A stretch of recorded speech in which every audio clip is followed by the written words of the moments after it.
Alright guys, welcome back to the channel. The viewers have spoken. Today's going to be going through all the bug out bags. Stay tuned.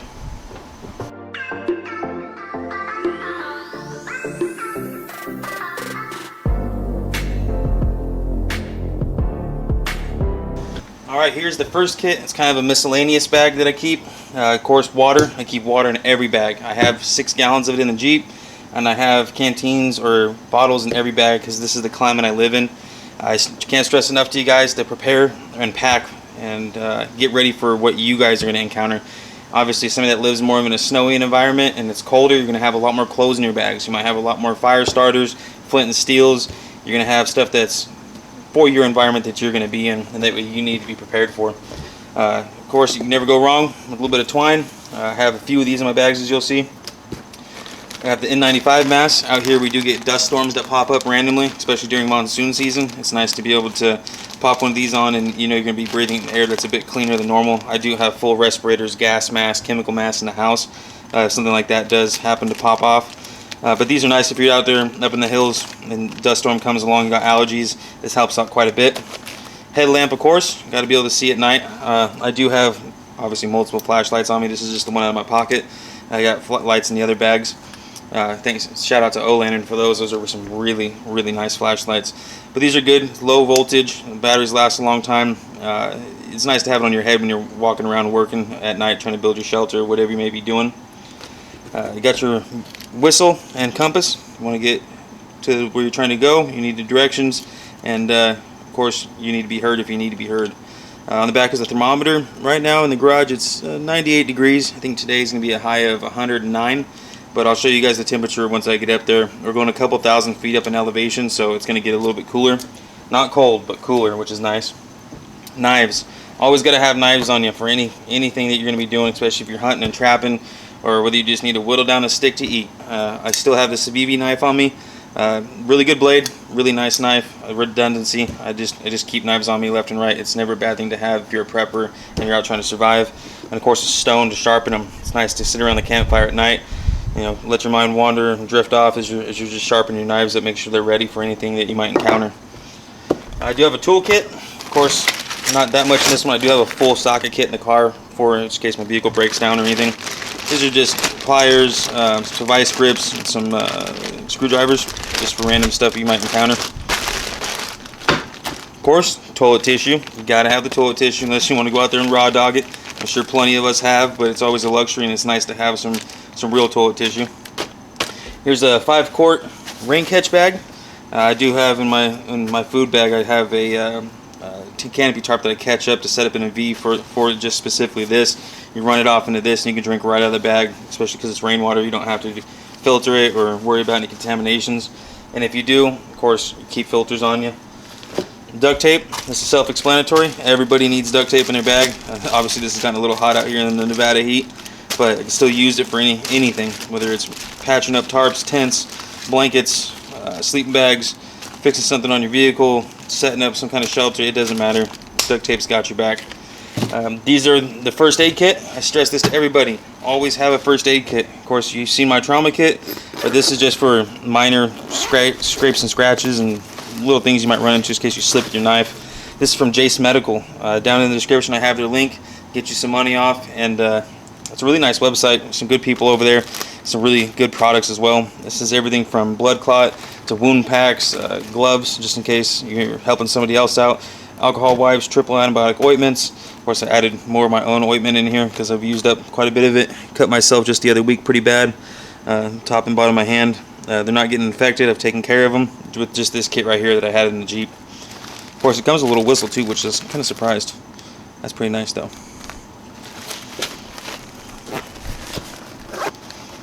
Get this zip back up, and we do have a little drop cloth right here. I use this if it's hot outside and it's midsummer like it is right now, and I get up there late and I just want to throw up a quick string shelter.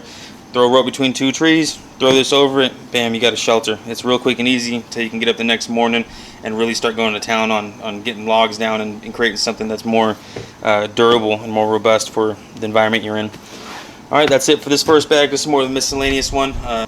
Here's the second bag I got. Start off with just some of these bungee cords.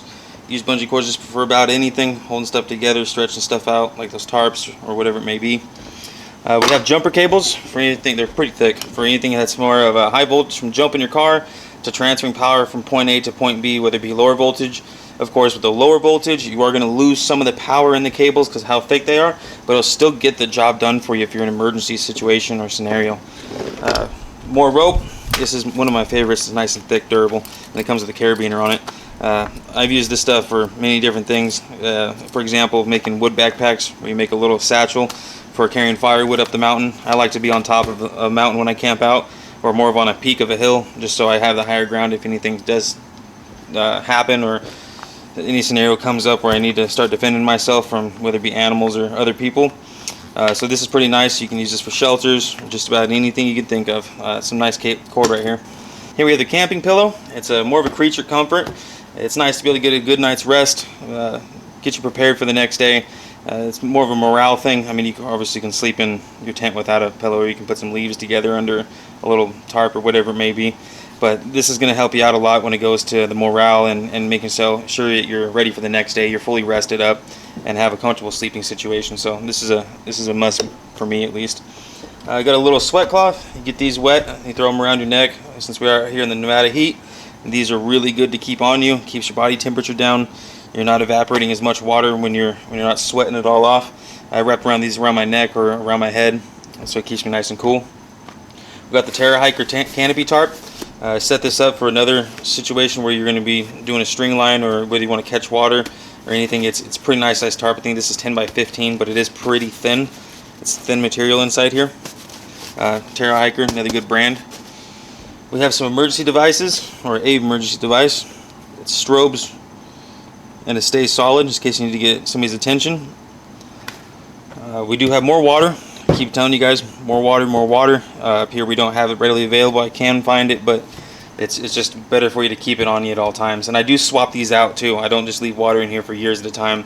Every couple weeks, if I don't use it, I go ahead, pour it out, or I use it, and then I fill it back up with some fresh water. I got a filter on the fridge, so that's where I fill up all my water, including the 6 gallons inside the Jeep, because I use that for cooking as well, just in case I run out of these from drinking. Another shelter setup. This is for a full-on stake shelter.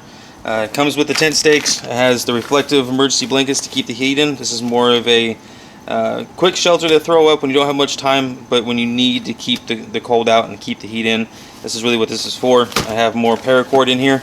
Redundancy, redundancy, redundancy. You guys had to have a lot of everything that you need. So this is 3 things of cord I have so far, including the one in the other backpack.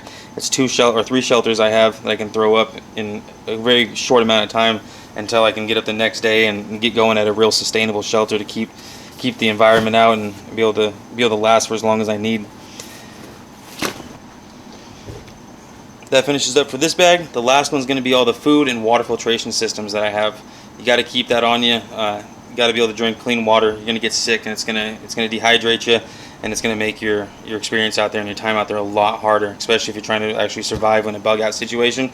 The last thing you want to do is be getting sick and becoming impaired in any kind of way with infection or anything else, because you're not going to last as long. Alright, here's the last bag. This is with all the food and water filtration stuff. Just to begin this one, I do have a lot of MREs in here. I got 1, 2, 3, 4, 5. 5 of these MREs. They say, of course, the golden rule is 3 weeks without food, 3 weeks without water, and 3 minutes without air. You can easily make these stretch out 3, probably a little bit longer, 3, maybe almost 4 weeks with this food. Of course, we could do hunting as well. I do carry a .22 rifle with me, plink off some rabbits or some squirrels. Out here in the desert, you can't do that. Where I'm from originally is a small town outside of Yosemite. You can do that all year round. You can eat small game, and that's not a problem because they don't have parasites out here. They got a lot of parasites in them because they don't have the fresh green grass to get into, and so that's just not something we do out here. We do have the water filtration system here. This is going to move to all the tablets, squeeze filters. This is to get you by in a pinch. You usually do carry, like I was saying, that there's a bunch of water in the Jeep. There's 6 gallons in the Jeep, and I do have water in every one of these bags because this is the climate that I'm in, and I don't have springs readily available. They are up in the mountains, but not somewhere that's easily accessible. We do have a little stove that takes these sterno greens. These last for a long time, and one of the best things I think about them is you can easily just put these caps back on. You don't have to use the whole entire container. As soon as you're done cooking, pop the cap on, boom, fire goes out. you can save it for the next one. You get quite a few meals out of those. I do have a fork and knife set up in here. It's a whole little kit. It's really nice to use instead of having to always use twigs and branches, even though I don't mind. That's a little cooker that you seen from the meatball video. Fits right on top of the stove. Not a problem. Cooks everything. It's all vented like I showed you guys last time. And I can cook just about anything in this, especially if you're just doing it for yourself and you're not cooking for a lot of people. We do have the second option here from Walmart. These are the Mountain House meals. Not my favorites. I have eaten quite a bit of them due to an accident I had a while back. I'd broken my leg in a car accident, and I was at a house by myself, so I couldn't really get downstairs and cook. So I had a bunch of these in my bedroom with a electric tea kettle. Pour hot water in them, let them sit for 10-15 minutes, and you're good to go. They just don't have as much flavor. The texture isn't quite there. I do prefer these MREs, especially the original military grade version. Really good food in these, and they last up to, I think it's what, 25-30 years. So alright, last on this one, but obviously one of the most important ones, especially out here in the desert, is a rain catch. It's a small thin tarp material, or more like a canopy material. I stretch it out, hook it up to the trees, leave a valley in the middle so it can run down into that 5-quart bag you've seen, and then you start pushing it through these filters and stuff if you feel like it's dirty in any way. Usually rainwater, you just put it right in a canteen, you drink that right up, and you're not going to have any problems with it. And I do have some of these extra kits out of one of these MREs. The cookies, some gum, some flavor packets for drinks, and of course a cocoa packet. It's nice to just keep these around if you're not going to use them all in one day. I just throw them off in the pack. I do have plenty more stuff in here as well from all the other MREs. Of course, some fortune cookies. Gotta have some of those.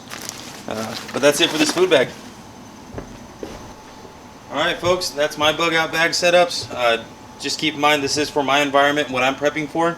After seeing all this, I hope you guys get a good idea of what you might need in yours, especially the food and the water. Everybody's going to need that. Shelter, everybody needs that. Fire, and you know, small creature comforts like the toilet paper and the pillow. It keeps the morale up. It keeps you rested up for the next day like the pillow does, and it keeps you going, especially when you have a fire at night and you're able to have one. Just sitting there staring at the fire while you're sharpening your knife for an hour or two, or reading a book by it. It really keeps your mind right, and you're not just stuck in this mindset of having to, you know, constantly be in either fear or anxiety or anything like that. With that being said, I have been focusing all my time on making the content and not on the back end here. We do have a bunch of people working with us because obviously all this costs money for me to be able to make these videos and get everything going. Down below in the links, we do have the freeze-dried wholesalers. We have their link for 15% off. Go over there, check out their website, see what they got. If you like it, get something. If you don't worry about it. It is what it is. We're just trying to help you out while you help us out. We do have our Amazon store. We do have the My Patriot Supply. A lot of good people over there with some really good products. It's www.preparewithiridium.com. Links down there. You can just check all this out. You can just click on it. Makes it nice and easy. We do have Thrive Life Freeze-Dried Food Store. Just like it's the freeze-dried wholesalers, different company obviously, but it's the same concept and setup. They do come in cans instead of bags. I like their food as well, which I'll do a review on them here in a couple days. Or I might bring some of it up there in the mountains with me today and make one for you. We do have the EcoFlow power stations. Those are some nice power stations, guys. We've done reviews on them, at least George has with you. I'm going to bring one up myself today, that one in a Blue Eddy. They run my laptop, any chargers I need, because I like to play games on my phone at night before I go to bed, or listen to some audiobooks I have downloaded. And of course I need to do some editing throughout the day. I'm going to try to stay up there for 2 days. But I do have a get-together I got to get to in Vegas on Friday, so I'm going to try to come back Friday morning, get everything put away, get ready, and hop out there. But they do make stuff a lot easier. Like I'm saying, this creature comforts, when you have rechargeable flashlights, rechargeable lanterns, everything that's battery operated, those things last for a really long time, especially if you get some of the bigger ones. We do have the Jace Emergency. That's the medical kits I was showing you. They carry trauma kits.